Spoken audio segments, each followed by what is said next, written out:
Assalamualaikum warahmatullahi ta'ala wabarakatuh. Alhamdulillahi rabbil alamin, wassalatu wassalamu ala rasulina al-karim Sayyidina wa maulana Muhammad wa ala alihi wa sahbihi ajma'in. Qala rabbi shrah li sadri wa yassir li amri wa hlul 'uqdatan min lisani yafqahu qawli, amma ba'd. Alhamdulillah,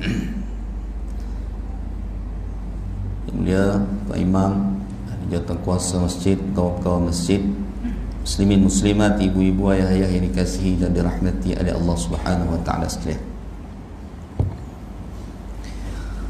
Alhamdulillah, marilah terlebih dahulu kita panjatkan kesyukuran kita kepada Allah Azza wa Jalla. Pada malam ini kita dipertemukan oleh Allah Subhanahu wa taala. Dan insya-Allah pada malam ini kita tengok kitab Tanbihul Ghafilin, iaitu bab yang pertama pada menyatakan babul ikhlas,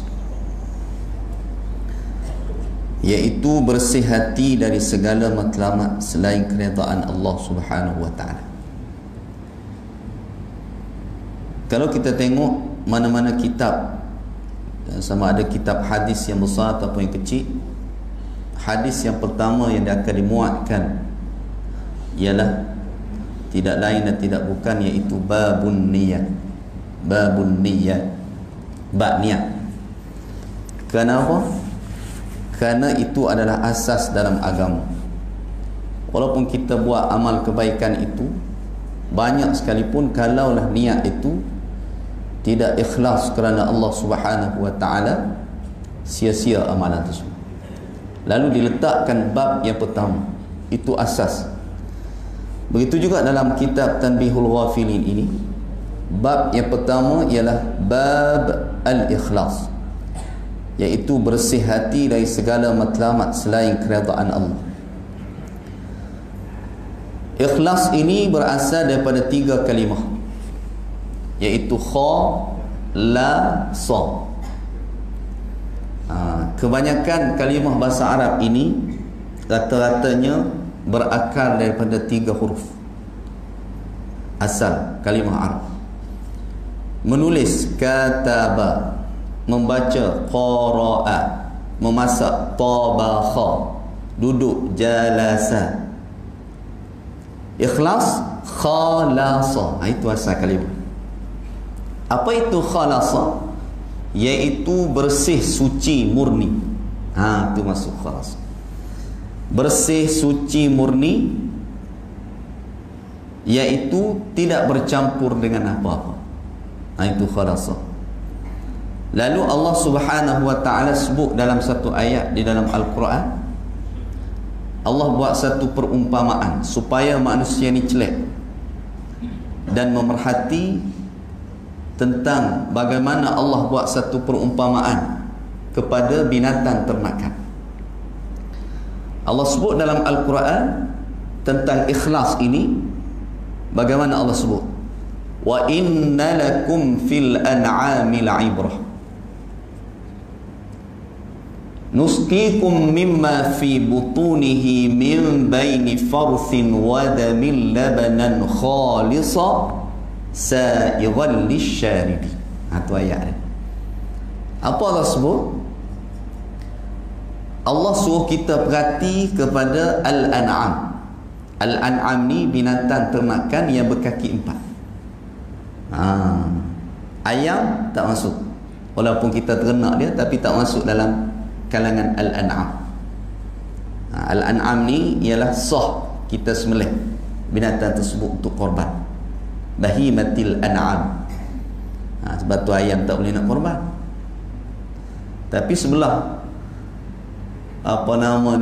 pantai timur sana, sebelah Sabah sana, ayam dia korban. Kita pergi rumah dia, ni apa ni? Ayam korban, Ustaz. Berapa ekor sembelih? 2 ekor. Pasal apa? 4 kaki sama dengan lembu.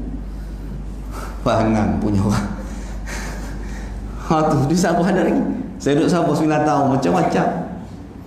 Satu kali dia sembelih rusa.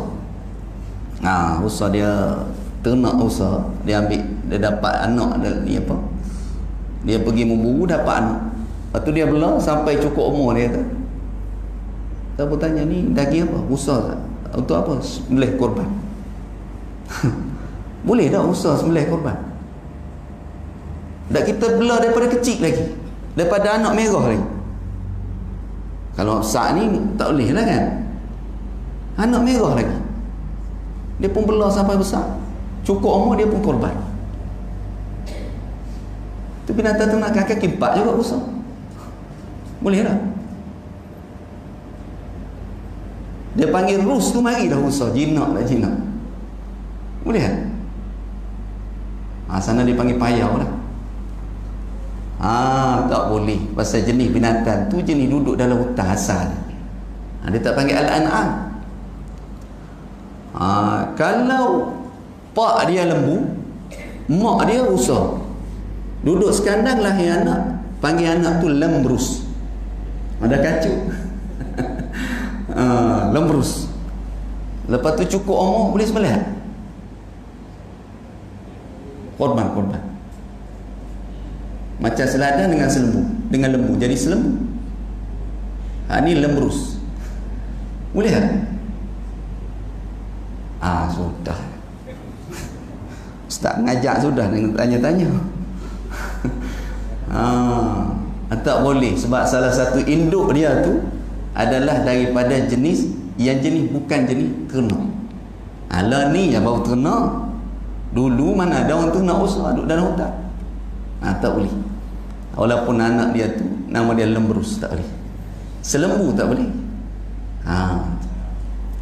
Jadi apa kata Allah? Wa inna lakum fil an'ami la'ibrah. Allah suruh kita perhati pada binatang ternakan. Pasal apa Allah sebut binatang ternakan? Sebab dekat dengan kita. Allah suruh tengok. Apa dia binatang ternakan yang boleh korban? Lembu, kerbau, sapi, unta, kambing biri-biri. Lalu Allah sebut nusqikum mimma fi butunihi min baini farthin wa damin labanan khalisa. Cantik sungguh ayat Quran. Apa Allah kata? Allah suruh kita perhati pada binatang ternakan ini.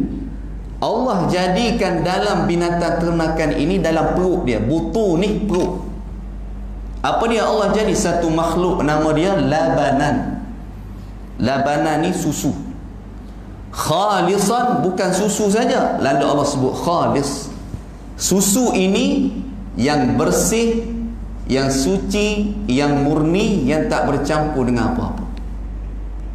Allah jadikan makhluk yang bernama susu ni dalam perut binatang ternakan. Dan hebatnya Allah sebut duduknya di antara dua yang bernajis. Apa yang bernajis? Damim, darah. Farthin, minta maaf, tahi. Lalu di tengah-tengah tu keluar susu yang bersih, suci, murni. Sa'iran lisyaribi, menjadi minuman kepada kita manusia. Apa Allah nak cerita? Allah nak cerita bahawa susu yang bersih, suci, murni itu tidak bercampur sikit pun dengan darah, tak bercampur sikit pun dengan tahi. Lalu bersih, suci, kita minum susu Dutch Daddy, minum kita. Lalu Allah kata apa dia? Allah nak cerita kepada kita, kalaulah susu itu bercampur dengan darah, kamu tak akan minum.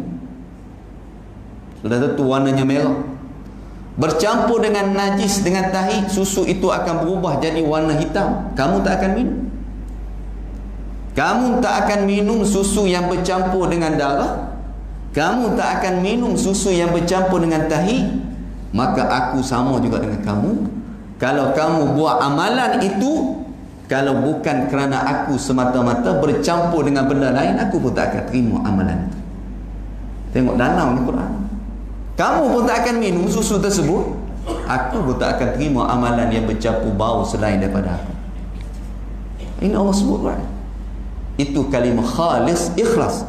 Maksud kata labanan khalis, kalau kita boleh terjemahlah, susu yang ikhlas. Macam itulah. Maksud kata susu yang bersih, suci, murni. Sebab itu kalau kita cakap Arab, kita jumpa orang Arab, kita nak minta air tu air kopi. Lalu air ini dicampur dengan serbuk kopi, dikacau-kacau, jadi nama dia al-ma'ul qahwah. Qahwah itu kopi, air kopi. Air itu dicampur dengan teh buh, ambil teh buh letak, kacau-kacau, lalu bertukar air jadi air teh, lalu disebut al-ma'usyai. Itu dalam bahasa Arab. Lalu kita nak sebut ini, air ini yang tidak bercampur dengan apa-apa, dengan kopi pun tidak, dengan teh pun tidak, dengan khalid pun tidak. Air ini putih bersih. Lalu apa Arab sebut? Al-ma'ul khalis.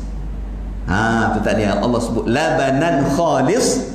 Air ini al-ma'ul khalis, air ini bersih, suci, murni, tak bercampur dengan apa-apa. Kalau kita nak sebut kan, air ni ikhlas lah. Macam tu. Boleh mana? Itu kalimah yang Allah sebut dalam Quran. Dalamnya Quran. Dia nak supaya kita perhati. Lalu Allah suruh tengok pada binatang ternakan. Tuan-tuan, ibu-ibu, ayah-ayah yang dikasihi dan dirahmati oleh Allah. Lalu Abu Lais As-Samarqandi ini bawa satu hadis Nabi. Dia letak dalam kitab dia ini Tanbihul Ghafilin. Tanbih iaitu peringatan. Al-Ghafilin, peringatan bagi orang yang lalai. Kita lah manusia, senantiasa lalai. Lalu dia bawa satu hadis Nabi. Apa dia bawa? Hadis ni berbunyi, akhwafu ma akhafu alaikum asyirkul asghar. Qalu ya Rasulullah, wa masyirkul asghar? Qala ar-riya. Yaqulu Allah Ta'ala lahum yawma yujazil ibada bi'a'malihim idhabu ila alladhina kuntum tura'una lahum fid dunya fanzuru hal tajiduna indahum khair. Ini Nabi sebut.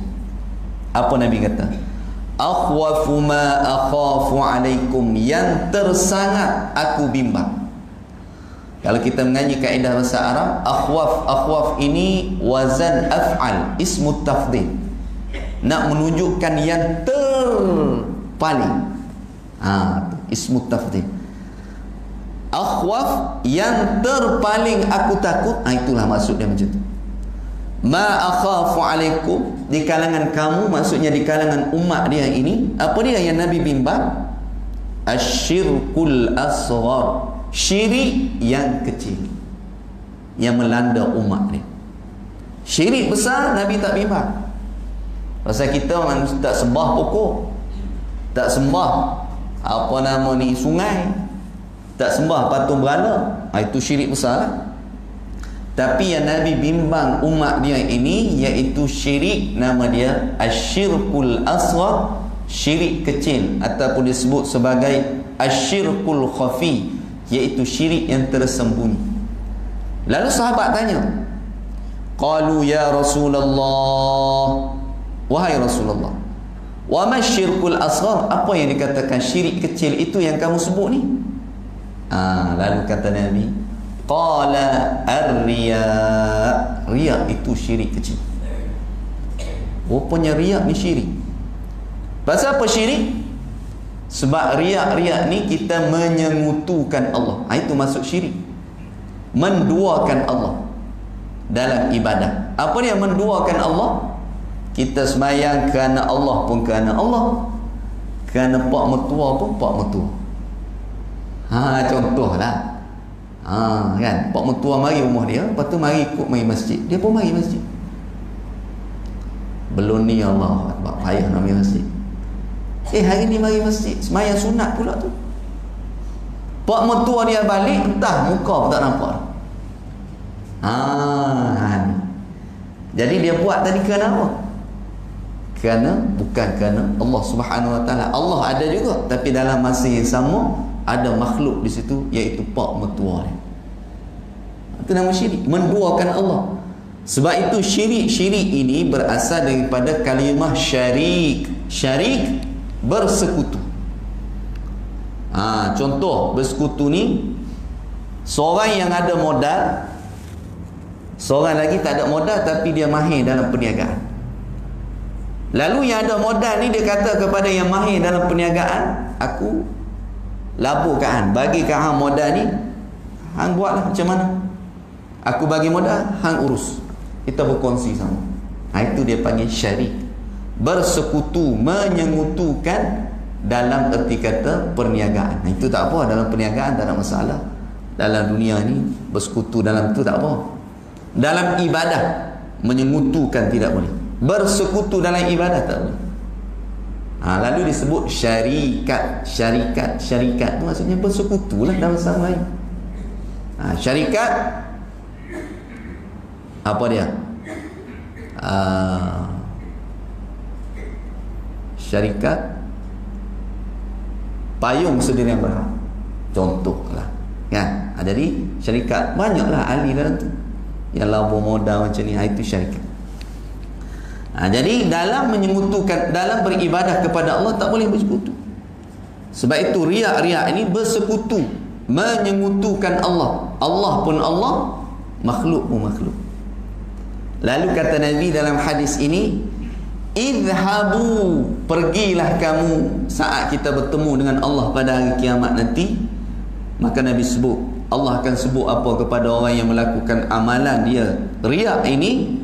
Lalu dia kata, idhabu, pergilah kamu berjumpa dengan dia yang kamu buat tadi. Kalau pak mertua pergi jumpa dengan dia, minta pahala dengan dia, jangan minta dengan aku.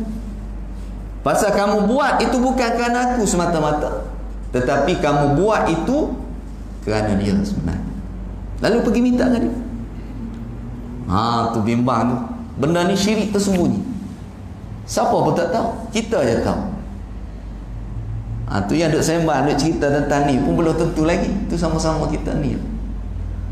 Sebab tu syirik yang disebut sebagai syirik kecil ni antaranya riak.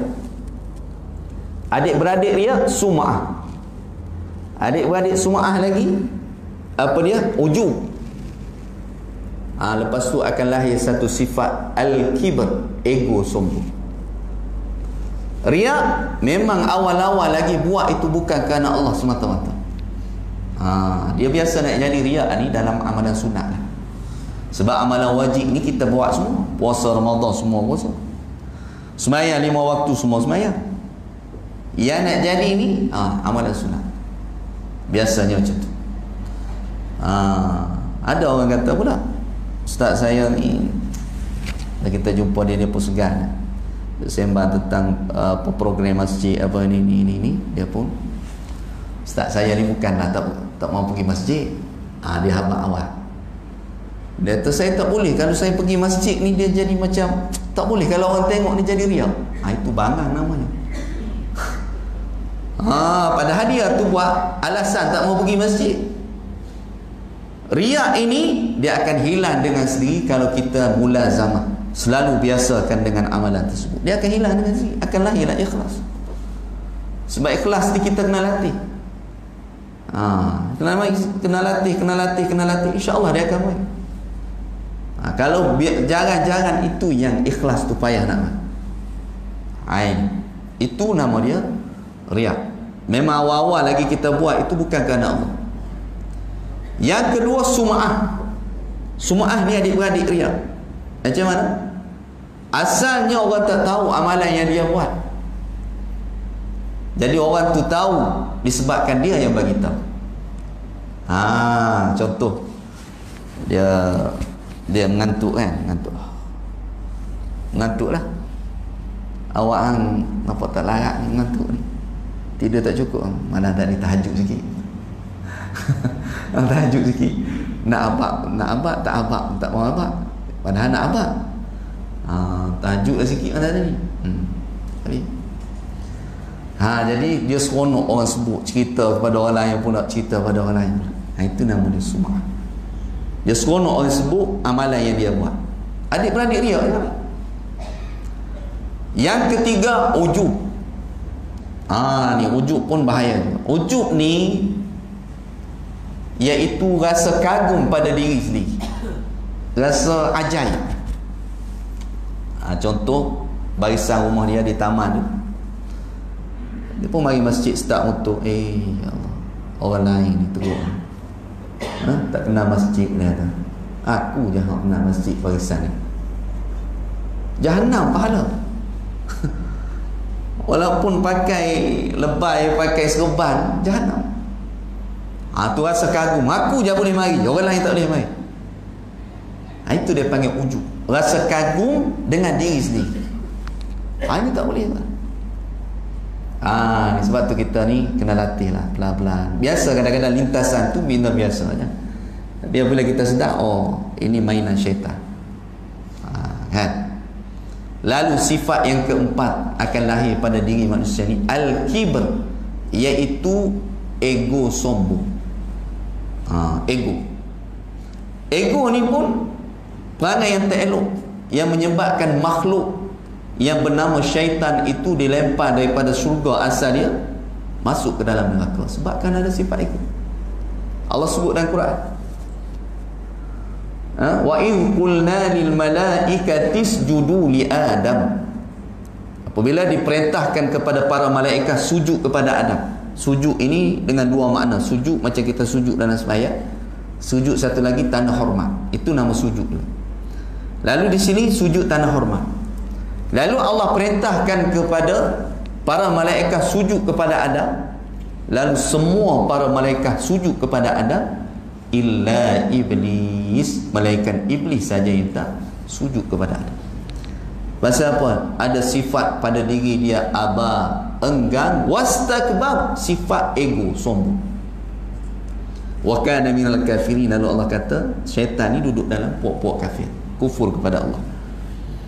Sebab apa? Sifat ego dan sombong. Jadi sebab itu kita ni diperingat oleh Nabi SAW, jangan ada walaupun sikit sifat ego dan sombong. Tu kita kena latih lah. Semakin mari mengaji, mari mendengar, mari apa ni, kita buang sikit ego. Apa kata Nabi? La yadkhulul jannata man kana fi mithqala dzarratin min kibr. Tidak akan masuk syurga. Siapa yang tak masuk syurga ini? Man kana fi qalbihi, sesiapa yang ada dalam diri dia mithqala dzarrah, iaitu sebesar zarah, sebesar biji sawi. Apa dia? Kibr, sifat ego sombong ada dalam dia, tak masuk syurga. Tu kita makin main mengaji makin turun ego. Setengah tu ahli jawatan kuasa masjid pun ego. Bukan cerita masjid ni, masjid lain. Kan tak terima pandangan orang masyarakat sekeliling kata kita buat macam ni boleh tak? Di awal-awal lagi, bukan kata nak fikir dulu nak apa dah. Hari kata tak boleh. Mana boleh macam ni, tak bagus macam ni. Tu nampak ego sombong. Kita terima lah dulu, tengok kita bincang balik. Itu adat dia. Ini dah tak boleh. Dengan muka yang berkerut tak boleh. Tu yang kaki masjid. Yang kaki masjid pun ada sifat ego sombong. Tu yang kita nak buang tu sikit. Kita memperingati ni, nak buang sifat tu supaya kita ini bimbang, takut kita ni tak masuk syurga disebabkan sifat ego tu. Tuan-tuan, ibu-ibu, ayah-ayah dikasihi dan dirahmati oleh Allah. Lalu Nabi kata, pergi jumpa dengan kawan tu, minta dengan dia pahala pasal kamu buat bukan kerana aku. Pergi. Firmanullah subhanahu wa ta'ala, yukhadi'una Allah wa huwa khadi'uhum. Ini sifat orang munafik. Orang-orang munafik itu melakukan tipu daya terhadap agama Allah, dan Allah pula tetap membalas tipu daya mereka dengan membiarkan mereka dalam keadaan kemunafikan. Dalam ayat yang lain Allah sebut dalam suratul Baqarah, yukhadi'una Allah walladzina amanu wa ma yakhda'una illa anfusahum wa ma yash'urun. Ada sifat orang munafik. Orang munafik ni Allah sebut dalam Quran, dia nak tipu Allah dan orang yang beriman. Ni perangai orang munafik. Jadi orang munafik ni dalam amalan dia tidak ada ikhlas. Pasal dia buat itu bukan kerana Allah. Tak buat bukan kerana Allah. Yukhadi'una Allah, dia tipu Allah. Walladzina amanu, dan orang yang beriman. Lalu Allah sebut wa ma yakhda'una illa anfusahum, sedangkan dia itu menipu diri dia sendiri, cuma dia tak sedar saja. Dia tipu diri dia sendiri. Nanti akan diazab oleh Allah Subhanahu wa taala. Bagaimana dia tipu Allah, tipu orang beriman? Di depan dia akan kata dia ni Islam. Dalam ayat selepas daripada itu Allah sebut lagi perangai orang munafik. Wa idza laqul ladzina amanu qalu amanna. Apabila dia berhadapan dengan orang beriman, lalu dia pun kata amanna, aku beriman macam kamu juga. Padahal beriman itu di luar saja, tapi dalamnya kufur kepada Allah Subhanahu wa taala. Islam di luar saja, dalam dia penuh dengan dendam kesumat kepada Nabi, dendam kesumat kepada orang beriman kepada Allah. Orang munafik. Tapi dalam Islam ini kita menghukum seseorang itu berdasar pada luar dia, bukan pada dalam. Kita mana boleh nampak dalam dia. Kita hukum berdasar luar. Tengok dia mengucap, kira Islam. Tengok dia semayang, kira Islam. Tak perlu kita pergi belah dada dia, tengok dada, ataupun scan dada dia dalam, oh luar je Islam. Tak wajib kita. Sebab tu dalam peristiwa satu peperangan, seorang sahabat Nabi nama dia Usamah bin Zaid. Usamah bin Zaid ini dalam satu peperangan berlawan antara satu sama lain, lalu kejar mengejar Usamah bin Zaid ini dengan musuh. Ketika mana dia angkat pedang dia, lalu puak kafir tadi mengucap, dia mengucap asyhadu an la ilaha illallah wa asyhadu anna muhammadar rasulullah. Tapi Usamah bin Zaid pancung juga kepala kawan walaupun dia mengucap. Lalu kes ini Nabi dengar, Nabi tahu. Lalu Nabi panggil Usamah bin Zaid. Ya Usamah, benarkah kamu ini sebelum kamu pancung kepala kawan tu, dia sempat mengucap 2 kalimah syahadat? Ya Nabi. Ya Rasulullah, betul. Naam. Pasal apa kamu pancung juga kepala dia? Dia sempat mengucap 2 kalimah syahadat. Lalu kata Usamah bin Zaid, apa kata Usamah? Rasulullah, dia mengucap itu bukan ikhlas. Dia sebab dia takut kepada pedang. Dia takut aku pancung kepala dia. Lalu dia mengucap. Lalu Nabi kata, halla syaqaqta an qalbi. Usamah bin Zaid, kamu pergi belah dada dia, kau tengok dalam dada dia tu dia ni ikhlas tak ikhlas?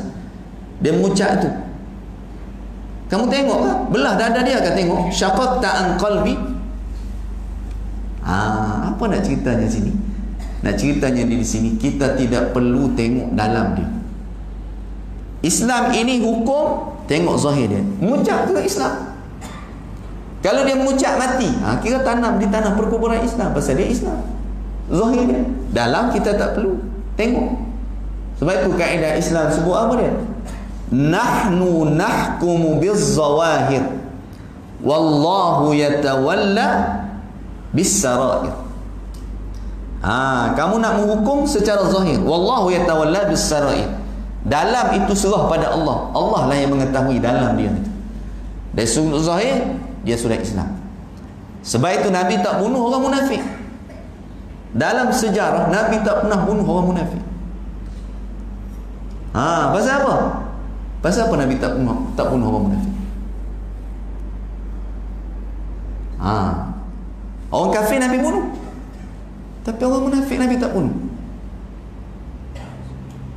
Sedangkan orang munafik nak banding dengan orang kafir ni, teruk orang munafik. Allah sebut dalam Quran, innal munafiqina fid darkil asfali minan nar. Orang munafik ini duduk dia di dasar neraka. Neraka ni dalam dia, dalam mana? Satu hari Rasulullah duduk bersama dengan sahabat, duduk bersembang, duduk bercerita, lalu bunyi satu dentuman yang kuat. Dum bunyi, lalu terkejut sahabat dan Rasulullah. Lalu Rasul pun tanya kepada kalangan sahabat, kamu dengar tak bunyi tadi? Ya, dengar ya Rasulullah. Apa yang kamu dengar? Allah wa rasuluhu a'lam. Allah dan Rasul lebih mengetahui, aku tak tahu, tapi aku dengar bunyi. Bunyi apa? Aku tak tahu. Tapi aku dengar. Lalu Nabi pun kata, itulah batu yang dilempar di dalam telaga neraka, dalam lubang neraka. Yang batu tadi sampai di dasar dia mengambil masa berapa lama? 70 kharifan, mengambil masa selama 70 tahun. Batu tu jatuh di dasar api neraka, 70 tahun jarak dia ambil masa. Dalam mana neraka? Kalau orang ni tak ada gigi dah 70 tahun, mata pun kabur dah. Nak ceritanya, dalamnya neraka itu batu pun mengambil masa 70 tahun tak sampai dasar. Siapa yang duduk di dasar? Innal munafiqin, sesungguhnya orang munafik, fid darkil asfali minan nar, duduknya di dasar api neraka. Tapi pasal apa Nabi tak bunuh orang munafik? Nabi bunuh orang kafir. Ketika mana Nabi sebut, umirtu an uqatilan nas hatta yashhadu an la ilaha illallah wa anna muhammadar rasulullah. Aku diperintahkan untuk memerangi orang yang mana yang tidak bersyahadah kepada Allah dan tidak bersaksikan aku ini pesuruh Allah. Aku diperintahkan untuk perangi mereka ini. Lalu puak yang kufur kepada Allah, Nabi perangi. Tetapi orang munafik, Nabi tak perangi. Pasal apa? Siapa boleh bagi jawapan? Saya bagi hadiah malam ni. Kunci kereta beli sendiri. Kunci je lah. Siapa boleh bagi tahu jawapan? Pasal apa Nabi tak bunuh orang munafik? Sebab dia, kalau Nabi bunuh orang munafik, fitnah balik kepada Islam. Pasal apa? Nanti orang kata kepada Rasul, ya Muhammad, kamu bunuh juga orang yang sudah mengucap. Dia mengucap, dia semayang di belakang kamu bunuh juga. Lalu fitnah balik kepada Islam. Dia Islam, kamu bunuh. Lalu Nabi tak bunuh. Walaupun Nabi ni dapat khabar daripada langit, list nama sekian-sekian ni munafik, ada pada Nabi. Ni munafik, munafik, munafik, munafik, munafik. Nabi tahu. Tapi Nabi tak bagi tahu kepada kalangan sahabat. Kalau bagi tahu pada kalangan sahabat, sudah tentulah sahabat ini akan pancung kepala orang munafik. Tamu Sayyidina Umar pula, dengar sikit, tergolek kepala. Nabi tak bagi. Sebab fitnah balik kepada Islam itu. Sebab Islam ini tengok kepada luar, bukan tengok pada dalam. Itu serah pada Allah Subhanahu wa ta'ala.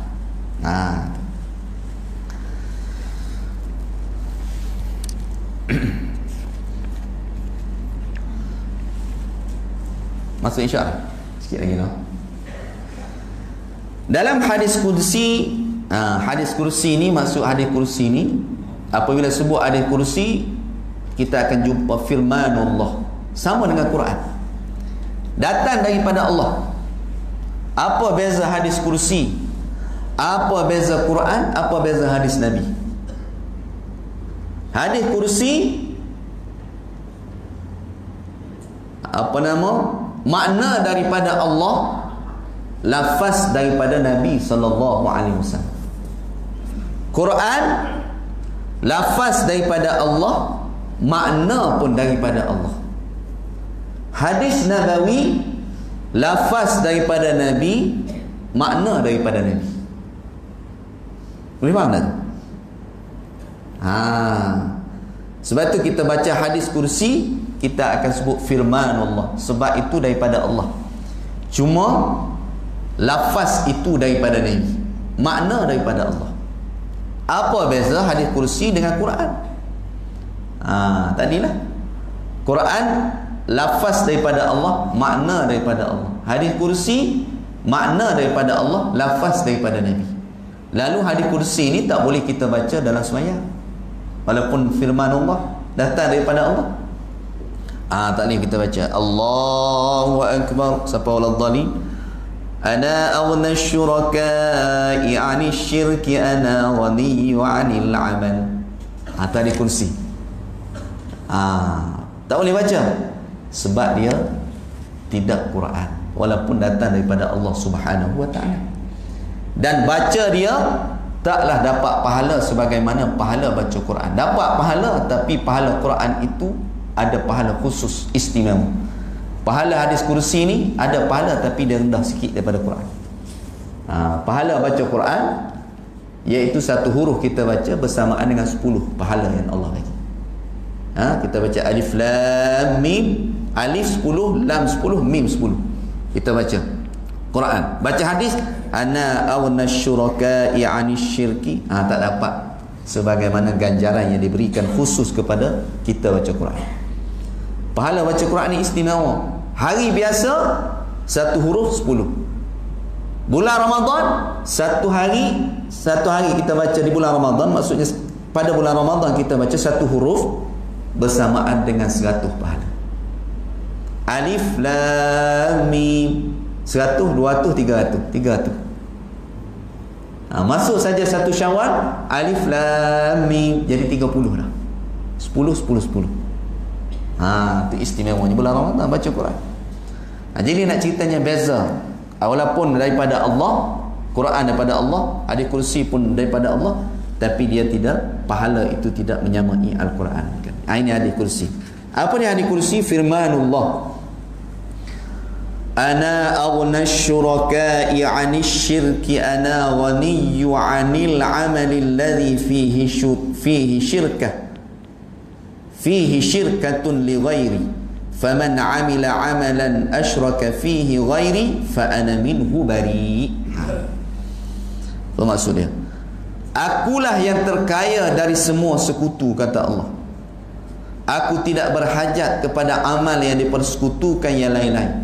Aku tak perlu kepada amalan yang ada kamu menyekutukan dalam alam tersebut. Maka siapa beramal lalu mempersekutukan kepada lain-lainku, maka aku lepas bebas daripada amal itu. Tadilah. Maksud kata Allah lepas. Maksud kata Allah tidak bertanggungjawab dengan amalan tersebut. Kamu pergi minta dengan kawan tu sebab kamu buat kerana dia. Sebab itu Allah sebut dalam Quran, yauma tajidu kullu nafsin ma 'amilat min khairin muhdara. Amalan yang kita buat atas dunia ini akan dipaparkan nanti di depan kita nanti pada hari kiamat. Amalan yang ikhlas akan dibentangkan kepada kita. Amalan yang tidak ikhlas iaitu riak pun dibentang kepada kita. Amalan sum'ah pun dibentang kepada kita. Tapi yang kita akan dapat amalan yang ikhlas sahaja. Amalan yang tidak ikhlas kerana Allah kita nampak saja. Muhdarah, akan dihadirkan semua amalan tadi. Apabila kita minta kepada Allah pahala tersebut, Allah kata kamu pergi minta dengan kawan, aku tunjuk saja ini amalan yang kamu buat yang baik, tapi amalan ini buat bukan kerana aku. Muhdarah, akan dihadirkan, ditunjukkan kepada kita. Ini yang kita bimbang ya. Hadis ini sebagai dalil, hadis kursi tadi sebagai dalil bahawa Allah tidak menerima amal kecuali yang ikhlas melulu kepadanya. Maka tidak ikhlas tidak diterima dan tidak ada pahalanya, bahkan tempatnya tetap dalam neraka Jahannam. Sebagaimana firman Allah, man kana yuridul ajilata ajjalna lahu fiha ma nasha'u liman nurid ثم جعلنا له جهنم يصلاها مذموما مدحورا ومن أراد الآخرة وسعى لها سعيها وهو مؤمن فأولئك كان سعيهم مشكورا كلا نمد هؤلاء وهؤلاء من عطاء ربك وما كان عطاء ربك محظورا. Ayat ini apa Allah cerita? Siapa yang menginginkan dunia dengan amalnya, kami berikan kepadanya dari kekayaan dunia bagi siapa kami kehendaki kebinasaannya. Kemudian kami masukkan ia ke dalam neraka Jahannam. sebagai seorang terhina dan terusir jauh dari rahmat Allah. Dan sesiapa yang menginginkan akhirat dan berusaha dengan bersungguh-sungguh dan ikhlas dan disertai iman, maka usaha amal mereka itulah yang terpuji, yakni yang diterima oleh Allah. Masing-masing dari dua golongan kami beri rezeki, dan pemberian Tuhanmu tidak terhalang, baik terhadap mukmin, kafir, berbakti maupun yang jahat. Apa Allah nak sebut ni? Allah ni luas dia punya kerahmatan dia. Allah ini dia bagi kepada semua manusia. Baik yang kufur kepada Allah, Allah pun bagi. Yang lawan Allah, Allah pun bagi nikmat dia. Sebab itu kita baca hari-hari dalam Fatihah, Bismillahirrahmanirrahim. Kita baca Ar-Rahman, itu maksudnya pemurahnya Allah ini, iaitu mencangkupi semua manusia, tidak kira yang kufur kepada Allah, baik yang beriman kepada Allah, Allah akan bagi semua nikmat ni. Itu sifat Rahman Allah. Lepas tu kita tengok orang yang kufur kepada Allah, yang tidak Islam, yang bukan Islam, lawan Allah, Allah bagi nikmat, bahkan lebih kaya daripada kita. Ar-Rahim, iaitu penyayangnya Allah, lebih daripada pemurahnya Allah ini, iaitu penyayang ini khusus kepada lil mu'min fi yaumil qiyamah, bagi orang yang beriman kepada Allah pada hari kiamat, tidak termasuk orang yang kufur, yang tidak taat kepada Allah. Hanya dia dapat semasa dia hidup atas dunia saja. Tapi akhirat, Ar-Rahim ini akan dapat kepada orang yang beriman kepada Allah. InsyaAllah kita termasuk dalam kalangan ini. Orang tak beriman tak dapat dunia ni. Sebab itu sebagian ulama sebut, walaupun dia buat amalan baik di atas dunia, dia sedekah, dia tolong orang, dia khidmat kepada orang, tapi dia bukan Islam, tak ada nilaian di sisi Allah. Tapi setengah ulama kata Allah bagi juga kepada dia dalam bentuk Allah bagi nikmat sihat kepada dia. Dia payah nak sakit, walaupun dia ni bukan Islam, tapi dia buat benda yang baik, Allah bagi kepada dia atas dunia. Allah bagi. Payah nak sakit, payah nak demam, payah nak susah dia, Allah bagi itu. Tapi akhirat tak ada can lagi pada dia, hanya kepada orang beriman semata-mata. Sebab tu nikmat ini dia ada dua. Nikmat yang diradai, nikmat yang Allah murkai. Nikmat yang Allah murkai, iaitu Allah bagi kepada orang yang lawan dia, orang yang tidak ikut perintah dia. Nama nikmat ini dalam bentuk yang disebut sebagai istidraj. Yang satu lagi nikmat yang Allah redai kepada orang beriman yang taat pada dia. Apa nikmat istidraj? Nikmat istidraj, nikmat yang Allah bagi kepada dia dalam keadaan Allah murka kepada dia. Allah bagi kepada dia nak supaya dia ini lebih jauh daripada mengingati Allah Subhanahu wa taala. Sebab itu kita kena cek balik diri kita. Nikmat yang kita dapat ni nikmat yang Allah redai ke nikmat yang Allah murkai? Dengan cara macam mana? Kalau kita makin dekat dengan Allah, kita buat makin bertambah perintah Allah, Allah bagi nikmat pada kita. Tu insya-Allah nikmat yang Allah redai. Tapi kalau kita jauh dengan Allah, masjid makin kurang, baca Quran pun makin kurang. Cek balik diri kita. Tapi nikmat Allah bagi pada kita. Tengok yang ni dapat, ada nikmat ni dapat. Bimbang di situ nikmat yang Allah kurnia kepada orang yang macam ini, nikmat dalam bentuk istidraj. Nikmat yang Allah murkai. Mudah-mudahan ada manfaatnya untuk malam ini. InsyaAllah kita akan sambung lagi. Panjang lagi cerita Babul Ikhlas ini, kita berhenti setakat ni. Mudah-mudahan ada manfaatnya. Apa yang baik itu datang daripada Allah Subhanahu wa taala, yang kurang itu daripada kelemahan diri saya juga datang daripada Allah Subhanahu wa taala. Qul qouli hadza wa astaghfirullahal azim. Assalamualaikum warahmatullahi wabarakatuh. A'udzu billahi samii'il 'aliim minasy syaithaanir rajiim. Bismillahirrahmanirrahim. Alhamdulillahi rabbil alamin, wassalatu wassalamu ala asyrafil anbiya'i wal mursalin, Sayyidina wa maulana Muhammad wa ala alihi wa sahbihi ajma'in. Allahumma ja'al jama'ana hadha jama'an marhuma wa tafarruqana min ba'dihi tafarruqan ma'suma. Rabbana atina fid dunya hasanah wa fil akhirati hasanatan wa qina 'adzaban nar. Wa sallallahu ala sayyidina Muhammad wa ala alihi wa sahbihi ajma'in. Subhana rabbika rabbil izzati amma yasifun, Salamun alal mursalin. Alhamdulillahi rabbil alamin. Qabbalallahu minkum.